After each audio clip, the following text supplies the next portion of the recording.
Thank you. Thanks, David. Thanks, TTIA. And thank you, Chairman Hunter, for letting me share the stage with you tonight. I'll try to talk as fast as that guy in the video did. As a teenager, I spent a summer playing soccer in England. I thought I was okay. It turns out I was terrible. But I did it. And a common question that someone would ask, of course, is, where are you from, or where do you live? And I'd say Dallas. And I tell you that the response I got at least 90% of the time was always the same. Oh, J.R. Ewing.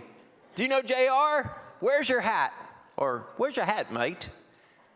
So don't raise your hand, but just clap if you know of the TV show Dallas and were around then. You don't want to raise your hand because people will figure out, how old you are.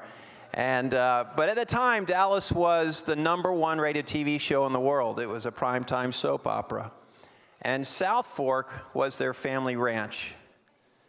You might be troubled to learn that right now in the world, in 9 countries, the #1 rated show is Duck Dynasty. But anyway, I grew up not far from South Fork without a hat. And I can tell you, whenever people would come to Dallas, they'd always say, I want to go to South Fork. And we'd go there and we'd find people lined up to see it. The foreign, particularly British, accents often outnumbered the domestic ones. And although they didn't even use the ranch for any interior shots, people still came in droves. It was a destination. And I didn't think about it at the time. It didn't strike me until much later in life. But if people haven't heard of where you're from, then they're not likely to make it a destination. And in today's economy, being a destination is of tremendous value. I've been fortunate enough to travel to a great many places, and until recently, I've answered that simple question, or at least the last 17 years. I've answered the question of where are you from or where do you live, in a very simple but 2-worded answer, Austin, Texas.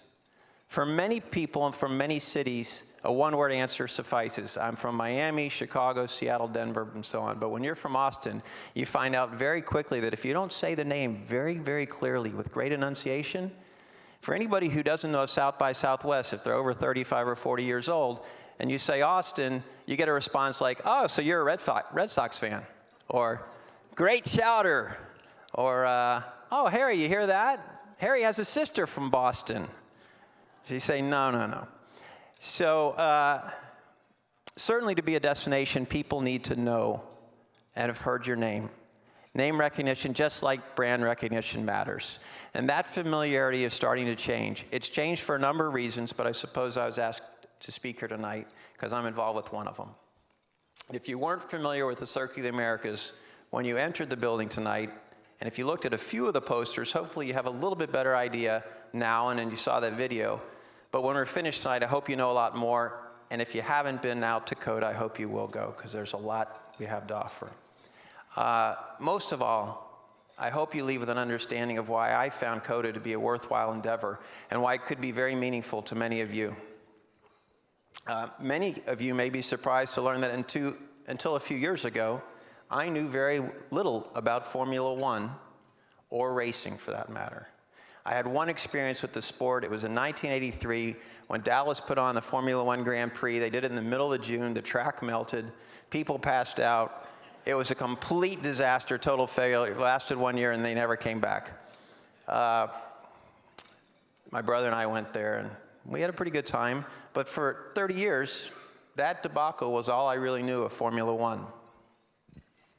Then in 2010, a friend told me there was interest in bringing a Formula One race to Austin, and that they were looking to give the US Grand Prix a permanent home. That's a little different than building a temporary track on the fairgrounds of around the Cotton Bowl, which meant the surface would come up. And these guys needed help with the business plan and the funding. And I told the guy very straightforward, the idea is completely nuts. I want nothing to do with it. That's what he did. And a few months later, he came back and he said, the guy is still looking for funding. You might want to look at it. And you might want to try and help him because they're looking for land near the airport. So now, this is, how do we get into this? Well, my wife just said to me, why do we have this racetrack? Still says it. But you see, in my real life, I manage a bond fund. I've sat at a computer and with a telephone for 20 plus years. And when the economy does well and stock and real estate prices go up, us bond guys kind of sit around wondering what we're going to do next. And that lasted a long time. I watched real estate and stocks go up in the early 2000s, and I never invested in anything except my own business until finally around 2005 I bought a piece of real estate. So the lesson is, if you want to know the top of the real estate market, you can use me as your guide. But because my property was located near the airport, in an area being considered for this track, I decided to help with the business plan. And the more I looked at the business, and the more I looked at the impact that business could have on where I live, the potential for what we create, the more interested I became. And much of what occurred between that time and 2012 was a bit of a tabloid saga and a tale of survival. But the important thing that you should know is F1 is a global sporting event. It brings tens of thousands of visitors to host cities, hundreds of millions of dollars into host economies. It builds a brand, it provides a meeting place for global business leaders, and allows the hosts a chance to showcase their strengths and their opportunities. Annually, this is a fairly staggering number, over 500 million people tune into Formula One. For those of us in Texas and in the travel business, we probably don't necessarily mind that not too many people in Texas necessarily know about the sport. I mind because we try and sell tickets to people, and we'd like to sell as many as we can. But from the standpoint of bringing people to Texas, it's good when 500 million people know about the sport, and they like to follow it, and they have 20 events a year in 20 different countries. And when F1 goes to those cities, they receive as much as $50 million to go there. There's a reason they get that, and they know what it is, and they know the impact and the value of what they bring. And it is mathematically possible, but I can tell you completely unrealistic to think that a private enterprise could possibly afford to put on a Grand Prix by themselves. It's not unlike the Olympics. The guy who operates the stadium can't possibly sell enough tickets, sell enough nachos and popcorns and parking to pay the cost of the stadium and also come close to paying the appearance fee. My partners and I, we spent over $400 million building a stadium. The only way we could afford to do this is because the Texas Major Events Funds exist. They work, and tonight I want you to know it does work, and I want you to know it is important. The state's created an often misunderstood structure that basically says this: if a competitively bid event brings new money into the state, leaves it behind for the working folks, and costs the taxpayer nothing, then we're willing to help. I'm a bond guy. I wasn't a business major. Somehow I wound up here. But one thing I've learned is that money supply is important. And in the case of Texas, we operate our own economy. We set our own budgets, and yet we don't control our money supply. That machine is in Washington.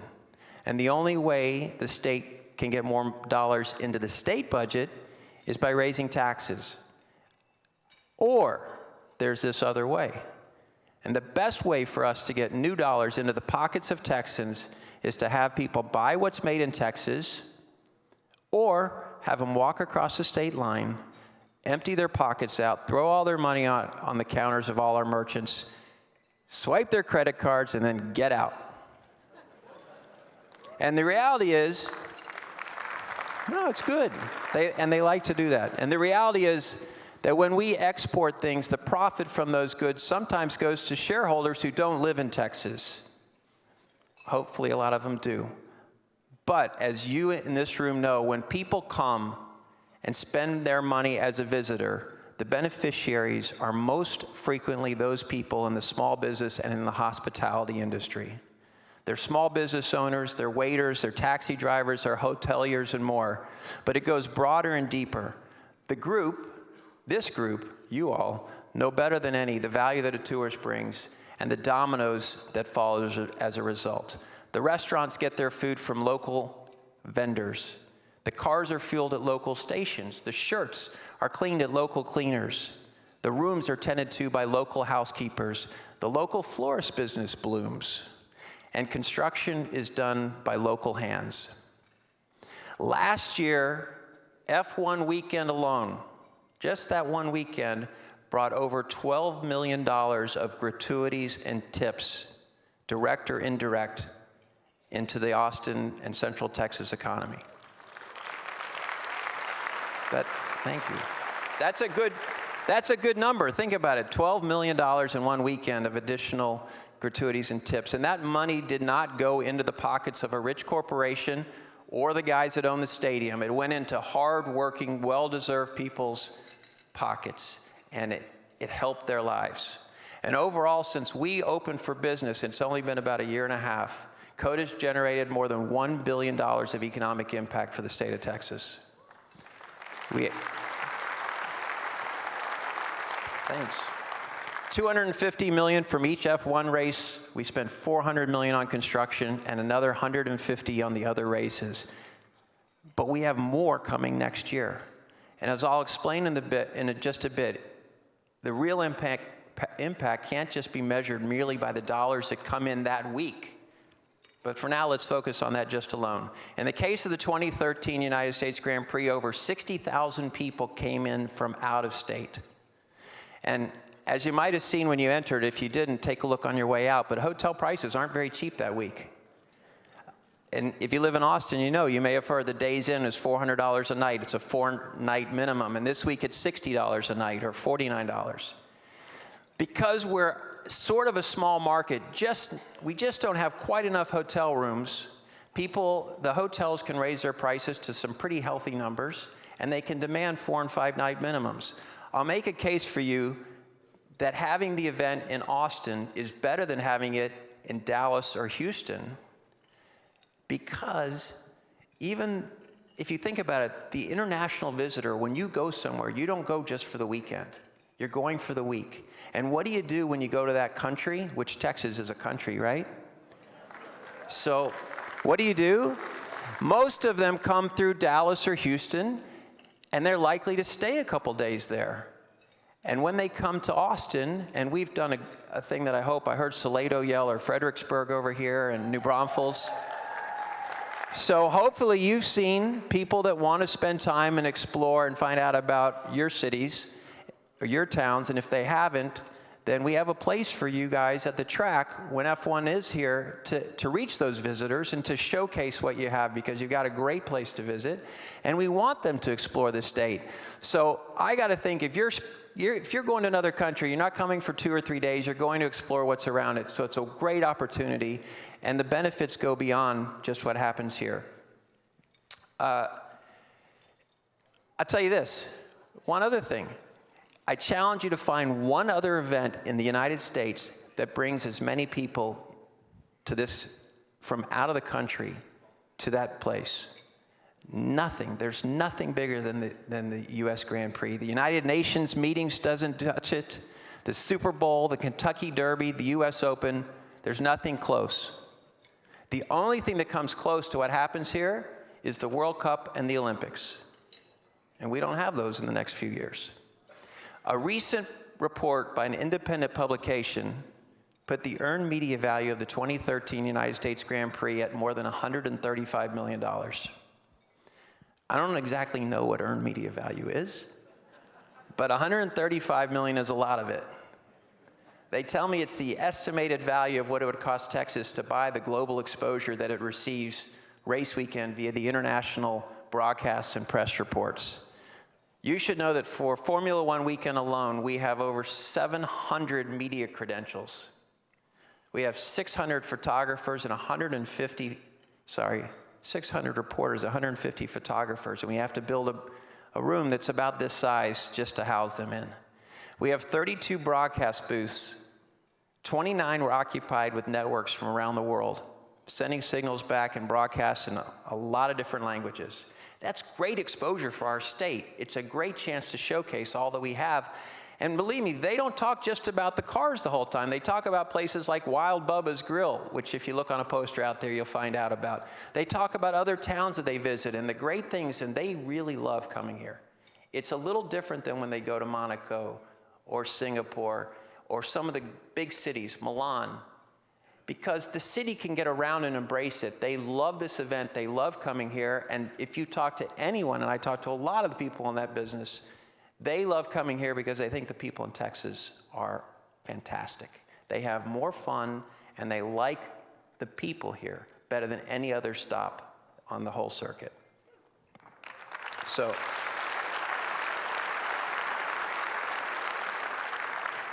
if you haven't been to a race, then it's probably not what you expect it to be. It's really a festival. It's a 3-day weekend event.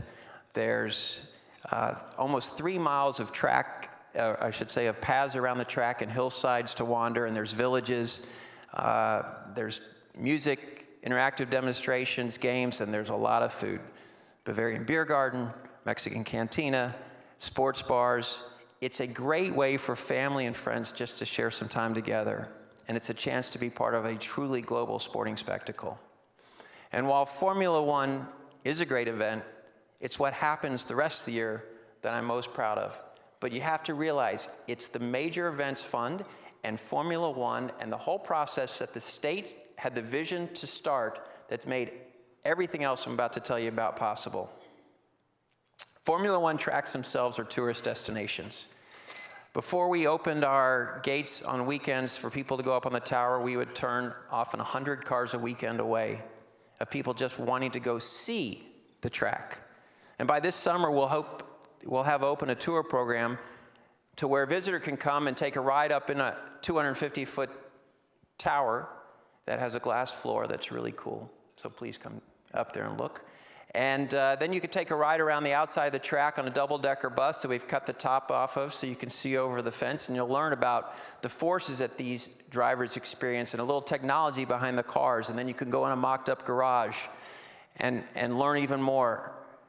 A pit stop in Formula One is 2.9 seconds to change all 4 tires. 2.9 seconds is pretty fast. The cars go 0 to 100 and back to 0 in 5 seconds. They're amazing vehicles. They spend $200 million or more on their 2 cars a year. And a lot of our automotive technology that we use in our cars today comes out of those cars. So hopefully you'll learn a little bit about that when you go there. And then you can go up on the winner's podium and take a picture of a fake F1 trophy like you were the champion. But we've got over 1 million people that are going to come this year. A lot of them are going to come for the Austin 360 Amphitheater. It's a spectacular venue. It seats 14,000 people and hosts about 20 major acts a year. And this Memorial Day weekend, we're hosting a giant comedy and music festival. We got Jeff Foxworthy, Tim McGraw, Leonard Skinner, Larry the Cable Guy, Duck Dynasty, the Swamp People, Florida Georgia Line, Randy Carrington, and more and more. So, and if you think that that was an advertisement, you're 100% right. Over at that table right there, Joe and Chaz, raise your hands. We'll be happy to talk to you about that ticket information, MotoGP, and a lot more. This festival was originally headed to Kentucky, and they were about to sign their contract when they stopped through Austin to see the facility. And obviously, because I'm telling you this festival is here, it's not going to Kentucky. And it's a big event. So Memorial Day weekend, I hope to see you there. We also host the World Championship motorcycle race in about 2 weeks is coming up, the MotoGP. These are the guys that go 210 miles an hour on a motorcycle and lean over around the turns and touch their knees and their elbows to the ground. It's pretty exciting. But I think of all the things that validate what we've tried to do, what we've tried to create, and what's been spawned by the vision to bring F1 here, seems to be that the X Games decided to relocate here from Los Angeles after 14 years in LA. So, Joe, those are all people ready to buy a ticket. And that's great because that reaches a demographic a global audience, but a demographic completely different than Formula One. So now we're going to have everything from kids to longtime F1 fans, and F1's been around for a long time, around the globe that know of Texas. And there's not going to be any other Summer X Games in any other city but here. And ESPN reaches a pretty wide audience. I saw the games in person last summer for the first time, and all I can tell you is these guys are somewhere between brave, nuts, and very talented. And it's fun to see. So bring your kids, don't bring your kids, bring your friends, come out, and you should see it. But I mention these things because I want you to buy tickets and come see them. But I need you to know that none of this, not F1, not the other races, not the amphitheater, the festivals, or the X Games would be here. None of them would be here if not for the state's major events fund. And there are times when that provision is attacked, largely because it makes a great soundbite, and more so because it's very misunderstood. And when that program, something that costs the taxpayers nothing, works, it can work very well. And when it becomes a political ping pong ball, and it seems to as of late, you need to help us defend it. Everyone in this room has a great vested interest in speaking up. We need to appreciate those people who created it, and we need to help remind the legislature of its importance and of the fact that we appreciate the vision they had in creating it and that it works. So please, when this comes up, don't be the silent majority. There was a time once when construction on the Circuit of the Americas stopped. Our contract with F1 was in jeopardy. We had partnership disputes. The cost to build the privately funded venue had skyrocketed. And for all intents and purposes, the project was dead. The race was less than a year away. We had nearly 2 years' worth of work left to do. Our contract was a mess. I said the partnership was a mess. And the comptroller had just declared the only way funding would happen for the United States Grand Prix was if it were a reimbursement of costs, not an upfront incentive, which is that's what the legislative deal is.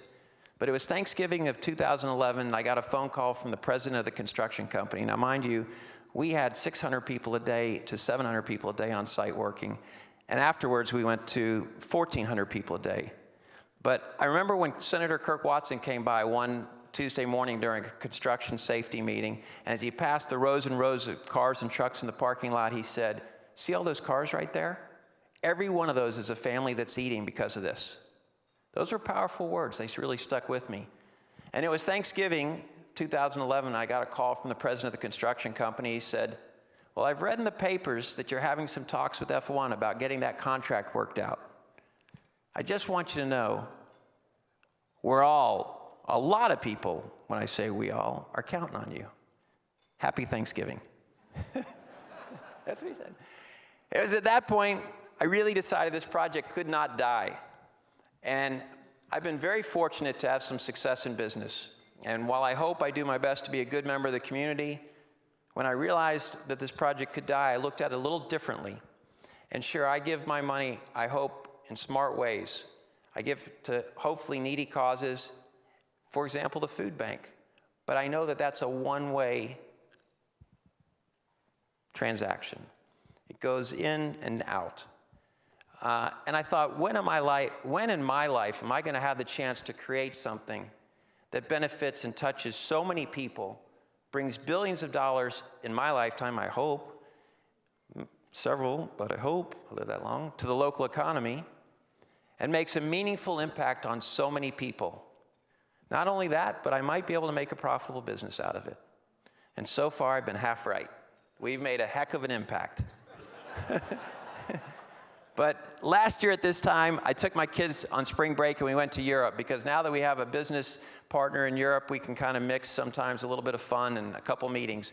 And so I hope I can give you an idea of what kind of impact this is having outside of Austin and outside of Texas.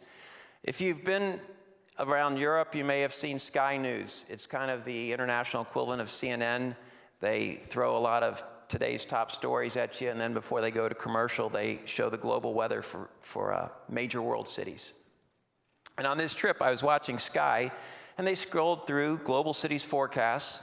I did my best to convert Celsius to Fahrenheit to see what it was going to be like. And they showed a map of Europe, and it showed Brussels, Paris, London, Madrid, and gave their forecast. I went to South America, and it said Sao Paulo, Lima, Buenos Aires. I went to North America, and it said Miami, New York, Denver, LA, Austin. I yelled at my kids, I said, come in here, you gotta see this. I think we might have had something to do with this. Austin's on Sky News weather report, and they missed it. They didn't get in there in time. The next half hour, there it was again, Austin. We were over there every week, and every 30 minutes, Austin shown on global cities forecasts. That was pretty good. And we went back again this year, just last week, and when we checked in our hotel, we went to a little town in the mountains in Italy. And you have to give them your passport, and you have to fill out this information. And when the guy, I gave my address back to the clerk, he looked at it, he says, oh, you're from Texas. Have you seen the Formula One there? That felt good. When we were in Spain this weekend, on a lot of street corners, there's this mobile phone company, Movistar. It's like Verizon. And on all their ads, they show a Formula One car on our track. You may have seen out in front in London the taxi that's painted, and it says, Visit the USA. It's a travel agency in London. And what does it show, Visit the USA? Texas, and it shows the track. When we got on Iberia Airlines this weekend, there was a feature story in the upcoming F1 season. And their main picture was that of something that's out there in front, our main straightaway in the first turn in the crowd in the pit area. It's an image that's becoming globally known because it's a famous, in racing it's famous, feature. It's an unusual feature at the end of the first straightaway. And last night, I returned from our spring break trip on the new nonstop flight from London to Austin. And I remember, thank you. I remember when the British Airlines announcement was made, and among the reasons the spokesman stated, and South by Southwest was one of the reasons, he said it's the home of the Formula One United States Grand Prix. That was kind of cool. Yesterday, as we walked to the screens in Heathrow Airport, and I made us all stop there. I knew what gate we were going to, but I was like, we got to watch. You got to see our names coming up. And I looked at the board and I read, and there was the column labeled Destinations. And it read exactly like this: Madrid, Rome, Los Angeles, Rio de Janeiro, Vienna, Lisbon, Abu Dhabi, Miami, Moscow, Berlin, Austin. We'd become a destination. And now it's not just where I'm from or where I live, it's a destination. That's what you all create. And that's what we're here to support. And I really thank you for the opportunity to visit with you guys tonight. And I thank you for what you're doing to help make our state more inviting, and for what you do to make the people feel good when they're here and get them to come back. Please come visit us at the Circuit of the Americas. If you haven't been, we want to see you there. Thank you.